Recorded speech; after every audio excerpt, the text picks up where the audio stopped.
I just want to welcome everyone. This is our first episode of what we consider what we name DnA, and it stands for Deval in Austin. I'm Deval Coleman. I'm Austin Coleman, also called Boogie. And he calls me Pops. We thought that we'll get together and chronicle our developing relationship as father and son. This is our attempt to discuss with the viewers, with the world, our new parent-son relationship. My son, after all this time, has come to live with me full time. I'm his dad. Not no major situation with regards to, it's just an adjustment. So we decided that we're going to take our time and utilize opportunities for us to discuss what that transition is like, what it means for me, what it means for him, our expectations. What else, son? How life's going and how we're adapting to the world we live in. That sounds about right. So once again, I'm Deval. I'm Austin, or Boogie. I prefer Boogie. And we call the show DnA. And our subtitle is going to be It's Our Time. My son is 15 years old. I happen to be a little bit older than him. I'll let you guys figure out how much older. He kind of think I'm the most cringiest dad. I think I'm the best dad it could possibly have, but I'm gonna let him be able to tell it throughout time. All right. So what's up, big fella? Nothing much. Everything's been good. Finally made the JV football team. So That's true. We put in a lot of work. Anybody wondering, I play tight end and linebacker, specifically middle linebacker. That's the role he used to play back in. That's right. What is it, 1876? You see, I told you he's gonna have jokes forever. He lived around the time where castles and horses were still in use. Okay. You should have seen him. He stormed the beaches of Normandy. But I was better. I was a better athlete than him in my day. So Impossible. he got a lot of work to do. My track record speaks for itself. All right, so he's going into his sophomore year of high school. I'm a licensed credentialed counselor. I work for the Department of Juvenile Justice at what you consider to be a correctional facility as an administrator. So I consider it as a juvie. Yeah, he calls it juvie. My goal is to have him avoid that reality at all costs. And part of aiding that or assisting in him avoiding that is me being an active dad, active in his life from the time he was conceived and up until this day. So, how do you think I've done, young man? I think you're doing pretty good so far. There's nothing really to complain about. It's just you're the cringiest of the cringiest. So it's like, what's good about our relationship is we have the ability to make fun with each other, have fun with each other, but also have that parental father-son relationship. And of course, with that comes some level of authority, some level of discipline, and it's a fine line for me as being his dad, having to identify with him, allow him to express his personality, but also understanding that he can't see me as a peer. I'm not his friend, I'm not his buddy, I'm his dad. And with that is having to wear many hats, and also establishing, okay, we can laugh and we can joke, but when it's time to be serious, when it's time for you to do what you need to do, when it's time for me to begin to keep my hands on you, not literally, but figuratively, to shape and mold who you are, who you're going to be, then we know that that's how it has to be. and for the record, just for everybody to know that I have never seen him as a peer. I've always seen him as my dad, in a way. And I like to say that my dad used to tell me when I was probably around 11 or 12 that I would go through a phase where I'll be more rebellious and I want to do what I want to do. Mm-hmm. And has that happened yet? It hasn't happened yet. It It won't happen. I've been but telling them. there's this thing called the learning curve, and as we know, as fathers know, and even moms can attest, boys just tend to hit that threshold where they start getting a little hair in their face and do a couple push-ups, but we'll see how it plays out, and it may not be nothing that is egregious. It just may be just questioning, being a little bit more authoritarian in their tone and their pitch, a little bit more defiant. It could be subtleties. We all go through it, and my objective is my role as his father and as his parent is to help him navigate through that the best I can. Not having, and I won't have it because there's just what is something I would defy you against? Why why would I? Why I'm talking to every teenager here. Why would you defy your parent? There's no need to. He's done it. Your parents have done everything for you. You gotta think about it. They could have left you out to die on the street, but said they raised you for about 18 years of their life. They could have been traveling the world, but no, they sat here with you. Yes, Jimbo, I'm talking to you. Talking to you, Deborah, who doesn't like to listen to their mom. All right, so let me say this. Be appreciative. Now, introduce your peer group into the equation. Well, let me hear me out first. All right. When you start to develop your own peer group, within that peer group development, you're going to start to be the leader or be the authority of their ears. And sometimes where the difficult come in is you may go to school, you may go to practice, you may go out to the mall with your peers, and they're following your directives. They following your lead. They are putting you in position to when you look left and you look right, you say, oh man, okay, I'm leading them. And it gives you what I would like to say a false sense of authority or security. So if you don't know how to manage that, it starts to spill over in other areas, and primarily with adult relationships. So that's where the defiance come in. I could say at this particular age, a Austin Bugs, I need you to go do such and such, such and such, and you'll do it. There's may come a time where I say, Austin, I need you to go do such and such, and soon as you ask why, or I'll get to it, that's when that defiance sneaks in, creeps in. It's little subtleties like that.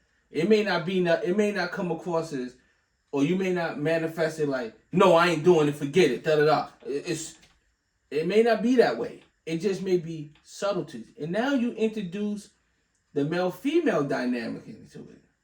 Now you really got your bird chest pumped up. No, I have a bird chest. I to let you know, I'm developed underneath these clothes. So that's what it defines. It may be subtle, and then you may see in other occasions, it may not be through you, but through peer relationships, through peer observation, where it become more overt, more pronounced, more. You may even question like, "Wow, why would he? Whoo, that's crazy. I would never speak to my mom or dad like that." But that's what happens. But that is my role to understand that it can happen, hoping that it don't. But when it do, I'm prepared for it. I have questioned some of the things you do have done, asked me to do, but most of these questions aren't questions of like, why should I do this? It's more of how, like, there's some times where you tell me to do something and I try to find the benefit or reasoning, because as something I got from you is I don't like doing stuff unless it comes with a benefit of me or somebody else. I don't like doing stuff just to do it. It's like, oh, let me just do this. That's not how it goes. But there's got to be a reason behind it. And that's the curiosity phase that you could be in. The justification phase, the why phase. But guess what happens when you pose the question and waiting for an answer? What I'm asking you to do is not getting done. So it's delaying the process. And I got a saying that I utilize for you all the time. And what does it say?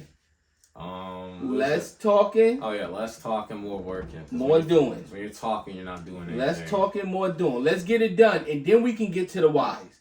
And a lot of times when you're in the process of doing it, the whys get answered. Yeah, that's happened before. The whys get answered. There's only two ways you can learn. The two most effective ways to learn: through teaching and through experience. So if I can teach you something to stop you and avoid you getting that knowledge knot, as grandma used to say, that benefits you. Or if you just want to experience it, which is eliminating the why and just doing, and then it'll start to make sense. The light bulb will go off. Right? Yeah. Okay, but I understand it. The light bulb, light bulb is such a genius invention. They used it as like a term or a showing of another genius idea or invention. Okay. So, son, you're going into your sophomore year of high school.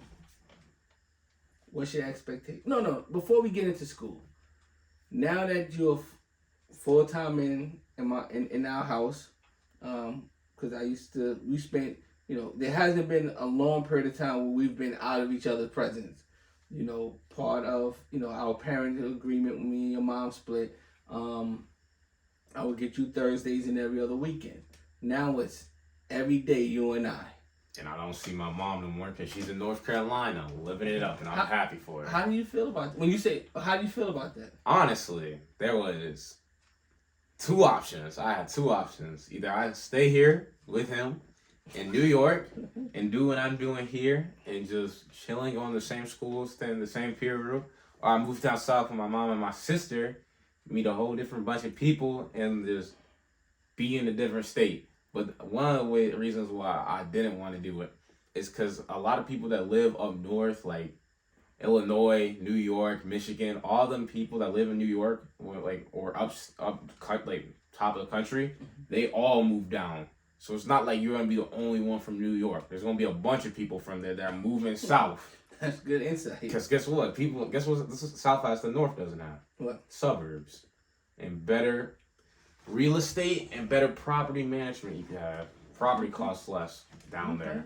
But it's starting to get property values starting to raise because of the migration. Yes. So the more people you have going to an area, the more competition it is. Competition promotes capitalism, and therefore it can increase of cost in a lot of different things because more people are doing it.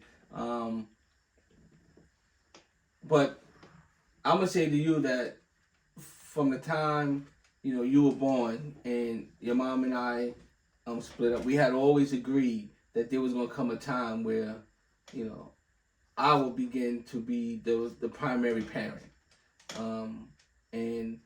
And one thing I can't take my hat off to her, pat her on the back, and commend her for, is she did understand that at some point a male child needs their father to be active, and particularly during the vital developmental stages. I think you at that vital developmental stage in between, I want to say between 9 and 17. Having a strong male role model, being a part of your life, being in your life, being active in your life to help you work through those developmental and those growth things that comes with just boys. And she was able to say, and to her credit, that it's hard for a woman to raise a man, and vice versa. Okay, so we agreed, and here you are. So let's talk about expectations. What is your expectations of me as your father, being the primary parental figure all day, every day, and now? I don't got that many expectations because, as I like to say, I'm already a genius. I got everything figured out. I'm not going through this whole loop of being a dumb. Let me say this. You don't know what you don't know yet. Yes. I don't know what I know so yet. You don't got it all figured out. I got some expectations. I think mainly about, I'm not going to number them, but basically there's a couple of expectations. It's just bringing in money, since I'm not bringing in money. It's your job, because I don't have a job. You get what I see what I did there? And teaching me new things that I haven't known, and teaching me stuff that's going to help me in life. But besides that, I don't have any expectations. It's the job of a father. Just provide and teach. Okay. So what about my expectation? I got expectations. You tell me your expectations Now, from me. You know, from the time you've been knee high to a grasshopper, you're a little bit taller than me now until you finally cross that threshold. He's 5'10", I'm 5'11" and a half. I'm 6 feet. I think you're 6'1" now. I'm not 6'1". I'm 6. I think I'm 6'1.5". Okay. So I'm gonna say my expectations from the time you've been knee high to a grasshopper has always been, I'll give you anything underneath the sun, under the condition that you do 3 things, and not 1 or 2 of the 3, but all 3. And I know. One was respect adults, do well in school, and believe in God. And believe in a God. And I always told you, with no shame or no shade to anything, I don't care if that God is this clock right here, because I don't know too many gods of any scripture, any teaching, any denomination that tell you to be a bad person.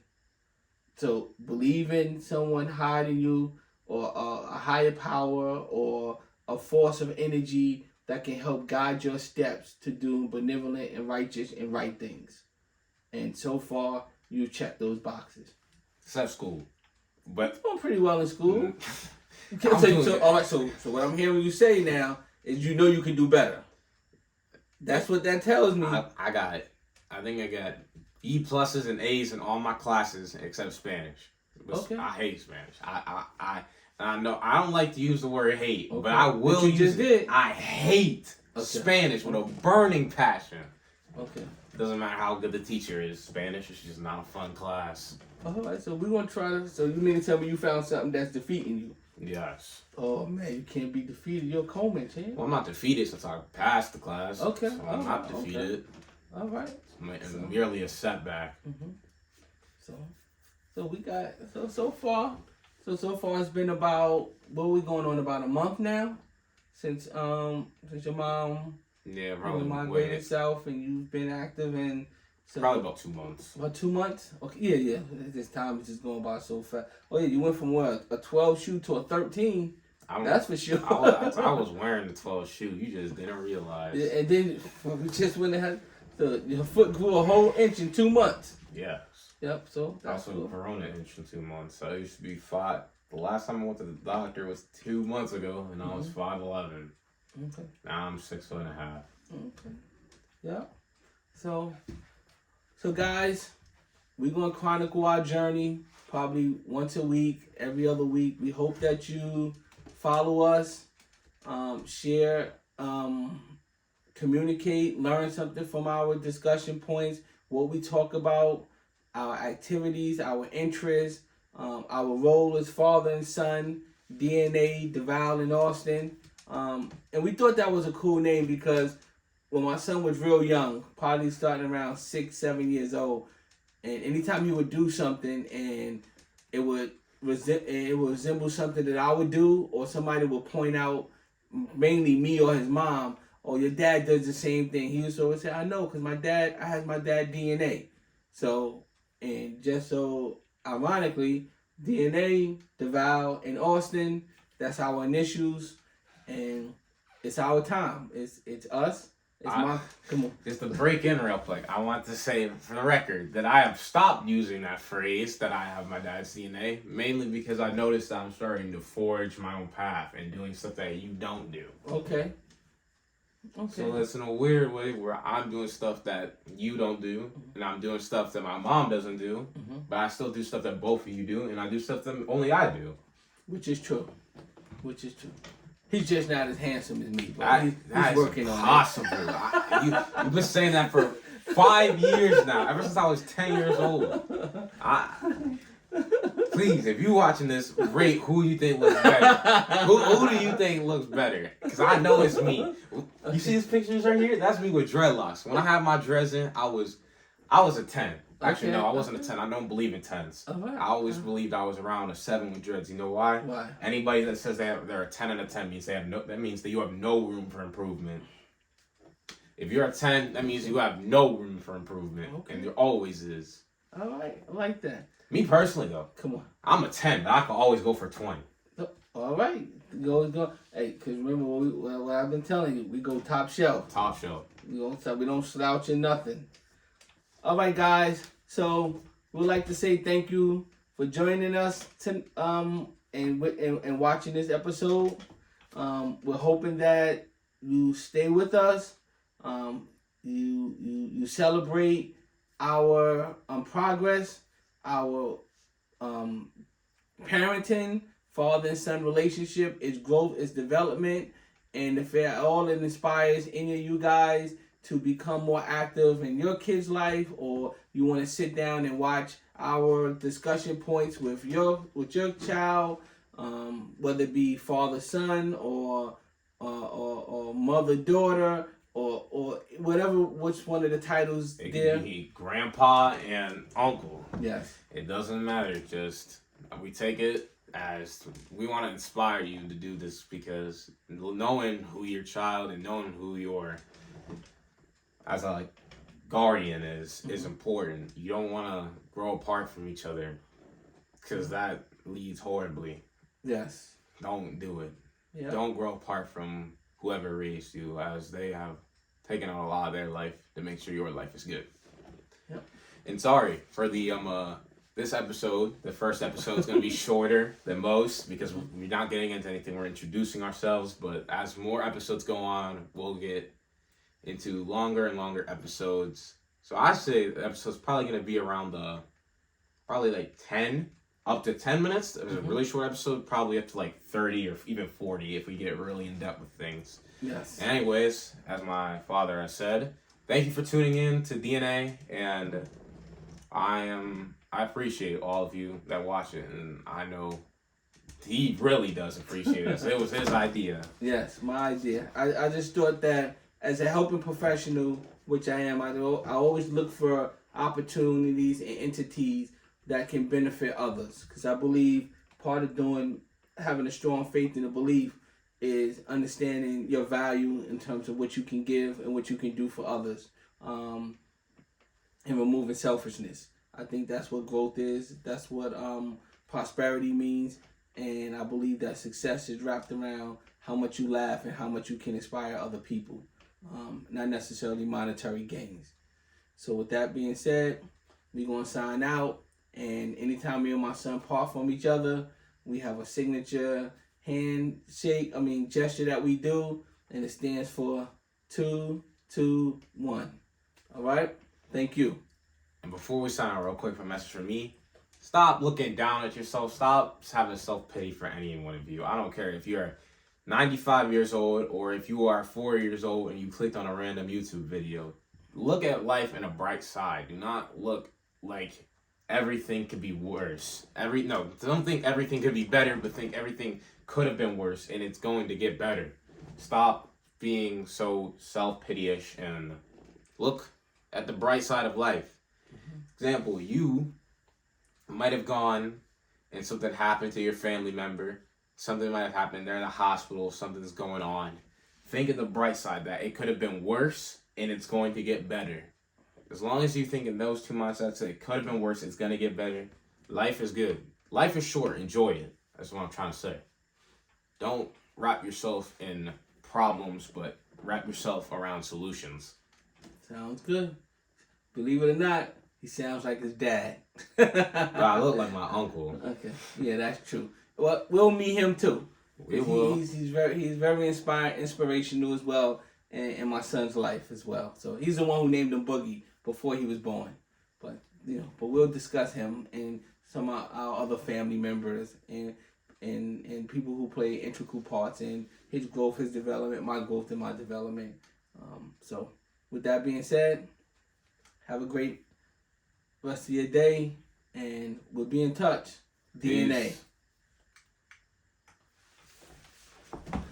Okay. See, that was the first.